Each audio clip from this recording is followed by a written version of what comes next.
যারা সারা জীবন সুখের আশায় দুঃখই কুড়ায়, তারা সুখের আশায় পৃথিবীর যে প্রান্তেই যাক দুঃখ ছাড়া আর কিছু পায় না।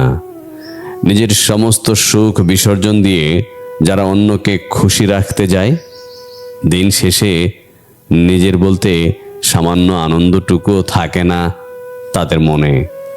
অন্যের কাছ থেকে নিজের সুখ পাবে বলে যারা নিজের সুখ বিকিয়ে দিয়ে অন্যকে সুখী করতে চায়, দিন শেষে দীর্ঘশ্বাস আর একাকিত্ব ছাড়া আর কিছু মেলে না তাদের।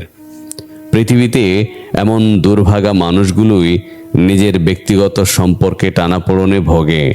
সম্পর্কে ভালো থাকবে বলে সম্পর্কের মানুষগুলোর জন্য যারা নিজের সমস্ত আনন্দটুকুই বিসর্জন দেয়, তারা কখনোই সুখী হতে পারে না সম্পর্কে।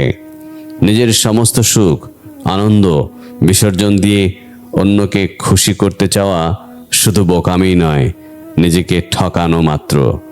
আর নিজের সাথে অন্যায় অবিচার করা মানুষ কখনোই আত্মতৃপ্তি পায় না, সারা জীবন শুধু অনুশোচনায় ভুগতে হয়। পৃথিবীতে কে আসলে আপন আর কে পর তা কেবল তখনই বোঝা যায় যখন আপনি নিজেকে নিজেই ভালোবাসতে ভুলে যান। অনুভূতি হারিয়ে যখন নিজের প্রতি নিজের আক্ষেপ আর আফসোস জন্মায়, যখন সব কিছু থাকার পরেও নিজেকে নিঃস্ব মনে হয়, চারপাশে হাজার মানুষের ভিড়েও যখন আপনি নিজেকে একা আবিষ্কার করেন, একা ভাবেন।